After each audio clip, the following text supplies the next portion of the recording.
Приветствую вас, дорогие автолюбители. Я не хотел трогать эту тему, но, к сожалению, очень много вопросов связано именно с этим. Тема нашего сегодняшнего разговора о Яндекс.Навигаторе и о других продуктах Яндекса. Мы все прекрасно понимаем, что любой производитель, который хочет продавать свои продукты на богатых рынках, должен пройти сертификацию в этих странах. И, соответственно, имея необходимый продукт и для получения этого сертификата нужны определенные выполненные правила.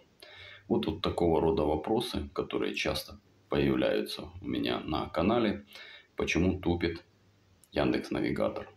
И мне очень странно и непонятно, почему сами те, кто задают этот вопрос, не понимают, почему это происходит.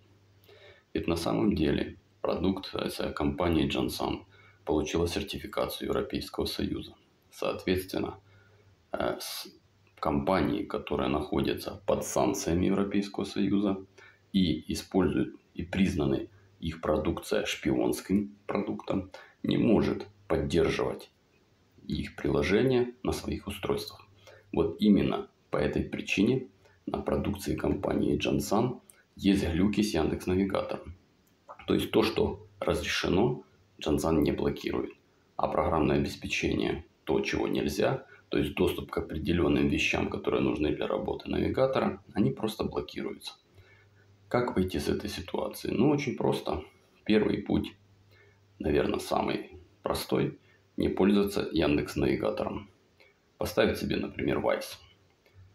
Второй путь, наверное, скажем так, не всем приемлем, но не покупать продукцию Jansan, как это ни странно выглядит. Просто не покупайте Jansan, а покупайте нонейм продукт, сделанный в подвалах, без сертификации, низкого качества. И там действительно нету таких ограничений.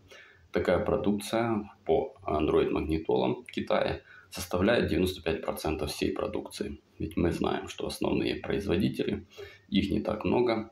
Самый крупный из них это Jansan, потом TIS, который со временем сольется с компанией Jansan. Кстати, TIS также блокирует продукцию Яндекса и считает ее шпионским. И, естественно, Kingsbit.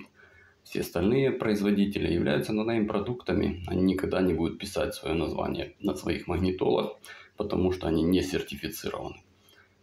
Почему это важно для Jansan и других производителей? Потому что их интересуют богатые рынки. Рынки, где есть деньги у людей, которые готовы покупать магнитолу не за 100, не за 200 долларов, а за 1000 долларов. Соответственно, такой рынок интересен. Что касается продукции Яндекс, то она признана шпионской. И, соответственно, ее блокировка в разных устройствах и в многих странах, кстати, Яндекс блокирован, требует дополнительных VPN для подключения. Это же не просто так происходит.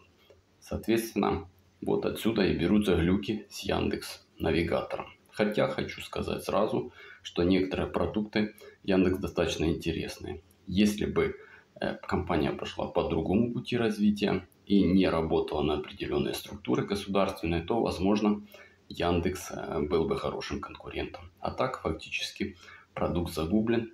Он имеет всего-навсего 5%, а то даже меньше мирового рынка использования. И не является конкурентом для таких гигантов, как Google. И, конечно же, признан большинством производителей как продукция шпионского характера. Вы это всегда можете наблюдать, когда вы устанавливаете вам нужную программу. Обязательно нагло Яндекс пытается запихнуть свои продукты. Разве это нормально? Поэтому будьте осторожны и помните. Я больше не буду возвращаться к этой теме, но вы должны прекрасно знать. Яндекс глючит на Jansan только по одной причине. Потому что этот продукт не хочет поддерживать компания Jansan, потому что она хочет продавать свою продукцию в цивилизованных странах.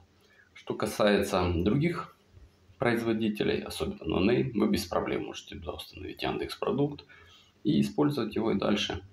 Но все остальные компании считают этот продукт шпионским. Вот такая особенность. Надеюсь, эта информация вам будет полезна, и мы больше не будем возвращаться к этой теме. И прошу вас не сильно хейтить эту информацию, так как на самом деле она является правдивой и реальной. И думающие люди прекрасно понимают, о чем я говорю. Ну что же, друзья, желаю вам удачи.